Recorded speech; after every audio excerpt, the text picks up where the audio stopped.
Hello and welcome back to the GSMC Chip Shot Football Podcast presented by the GSMC Sports Network. I'm your host Manny and I'm back for my second episode with some more topics and storylines to talk with you guys about. As usual, I will start it off with the Chip Shot segment, talking about some off the field, unrelated sort of news in the NFL or in football in general. This time I'm going to be talking about the Kansas City Chiefs Super Bowl parade, as well as some comments made by Micah Parsons during the Super Bowl and during a conversation that he had with his owner Jerry Jones about the future of the Dallas Cowboys. The second segment, I will talk about some free agency updates with some important dates starting tomorrow, and just giving you guys some updates, some free agency rumors that I've heard, and some scenarios that could potentially happen throughout the duration of the offseason. In the second half of the show, I'll break down Russell Wilson's contract situation and some of the numbers involved in that, some teams that I think would be a fit for him, and just breaking that situation down with you guys. Before then, I will end the show with a discussion. As always, I try to make the last segment an open topic, a sort of discussion. This time it'll be around the NFC teams that I believe give the 49ers the best chance at challenging them and potentially surpassing them next season if everything goes the way I think, the way I had it planned out in some of the scenarios I break down for you guys towards the end of the show. But that'll be the last thing we talk about. But before I jump into the Chip Shot segment, I want to remind you guys to please like and follow the show. We get a lot of questions from viewers during the show, so to make sure I see your question, please use the tip and donations link running across the ticker down below me with any question that you may have. The tip and donations link is streamelements.com/gsmcsportsnetwork./tip. Again, the tip and donations link is streamelements.com/gsmcsportsnetwork./tip. This just makes sure I'm able to see your question. It's put to the top of the list, and I'm able to read it, engage with it, and read it on air for you guys to see. It's also just a big help for not only this show, but for all the shows across the networks, and we really appreciate if you guys could do that. But like I mentioned, now we are able to jump into the first segment of the show, that being the Chip Shot segment of the show. So, the Kansas City Chiefs Super Bowl parade. A lot of good and a lot of bad coming from it, from the events that happened during the parade. You know, it's a shame that it was soiled in some way by the actions, the shooting that occurred, because now that gains most of the news, the headlines, and it's just, like I mentioned, it's a shame. It's disappointing to see that for the Chiefs, that not only made history because they repeated as Super Bowl champions in the first time in a long time, but because it's another step to making even more history, becoming the first team to three-peat, and it was just soiled in the end because of the shooting. But before I get more into the shooting and those terrible events that happened, I wanted to give you guys some of the positives, some of the quotes that were made by the protagonists of the parade. So, the major part of it, the major headlines, the quotes that came from it was that Pat Mahomes, Travis Kelce, let it all out there. They said they were going for the three-peat, and just like last season, they said they would be back here again this year, and they were right. With say what you want about their team, it was worse. The receivers were bad.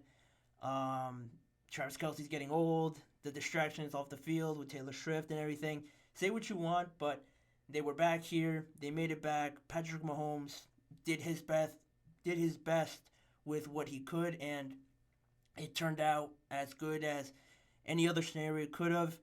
Him and Travis Kelce, like I mentioned, said they were going for the three-peat, said they were going to end back here again. And a big part of that, if they want to accomplish that, would be Chris Jones. And I'm sure for a lot of Kansas City Chiefs fans, Chris Jones, when they heard Chris Jones at the parade say, and I quote, I ain't going nowhere, baby. And then saying that for the Chiefs, for the fans, it was all I'm sure a relief for them, but I'm sure that there will be some crunching of the numbers, some negotiations definitely that will be going on after that. And just on that topic, I'm going to get into it more in the free agency updates, but I don't expect it to be a long holdout process for the Chiefs or Chris Jones, because I think he did a good job this year of settling for that 1 year deal and going out there and proving again why he could arguably be the second best player on this team.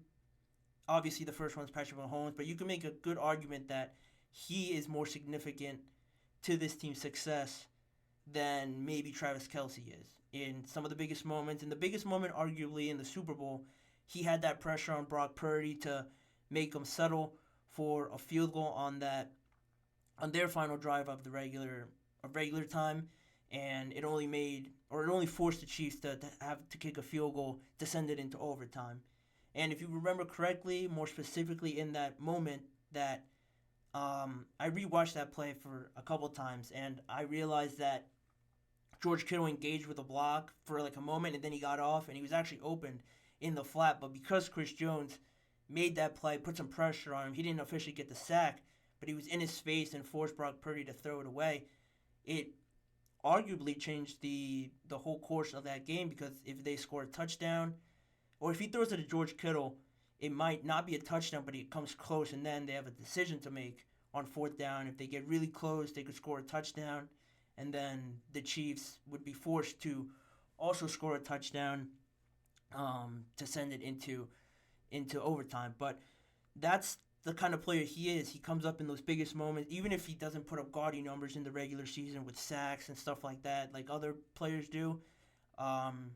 He makes up for it showing up in these moments, Super Bowl winning moments, impact plays that I think will ultimately force the Chiefs to make this a priority, get him signed, and then trying to fix the receivers, any cornerbacks that they might lose in free agency, or just fixing those pieces that they might need come the start of next season. But that being said, same topic, but just transitioning more into the negatives. Obviously, the shooting happened, and there was only one death reported from that incident. Her name was Lisa Lopez, a local radio DJ, was killed in the shooting, and that obviously took away from everything, those events, the tragic event of her passing, and there were some injured casualties as well. And as you guys can see, I'm sure you've seen in some of the slideshow I have up there for you guys, that Patrick Mahomes and Brittany Mahomes actually visited some of those patients from the parade in the hospital, which I thought was a very nice gesture that they did, just to show their support, kind of give back to them for being in there. Obviously, no one could predict those kind of events, that sort of tragedy to happen, but I thought it was a nice gesture for them to show up at the hospital, kind of show their support for and love for their fans. And that also leads me to some other actions that occurred during the shooting, actually, during the hysteria around those moments. You can see it there right now.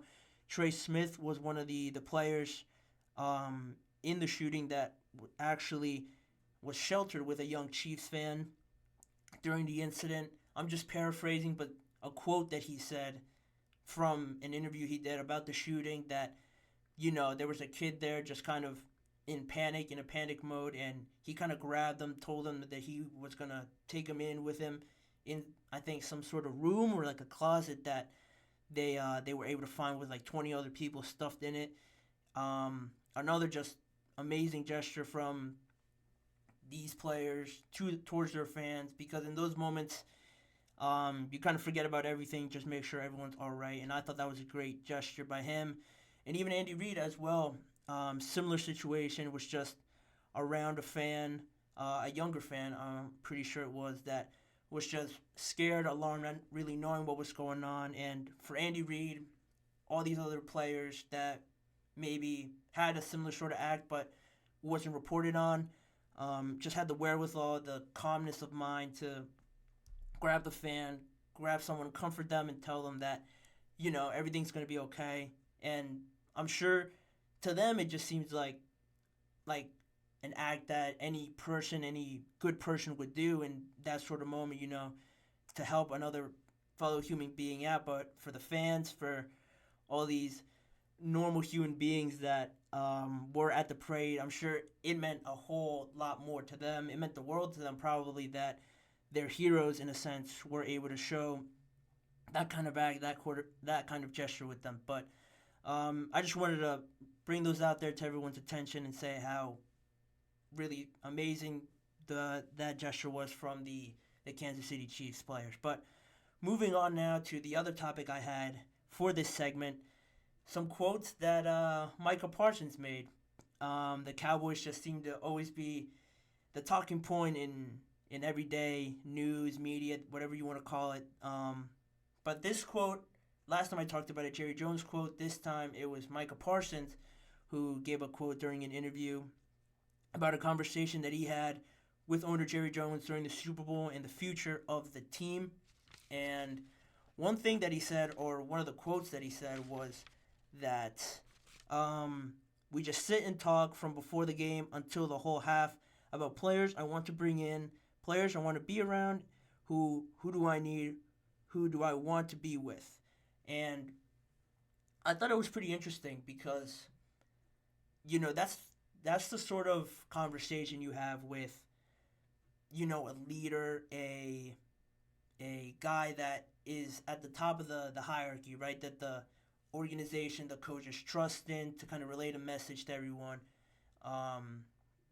The ideas, the kind of identity that his team want to have. And that's a pretty positive message and a pretty positive sign for Michael Parsons, and I'm sure for Dallas Cowboys fans everywhere, that Michael Parsons is kind of making that step forward with the organization, with taking his team and kind of becoming the leader as he matures more in his career. Because I think, like I mentioned last time with Dak, if he's gone, in my opinion, he's seen as the leader of this team. But with him potentially being gone or the Cowboys not re-signing him, I think they're in a need for a guy like this. And I think coming for a guy like Micah Parsons, arguably their most talented, best player on the entire team, you can make an argument with CeeDee Lamb, but to have your best player be that leader and have that kind of relationship pretty early on in his career with management, to see that they have that trust in him, I'm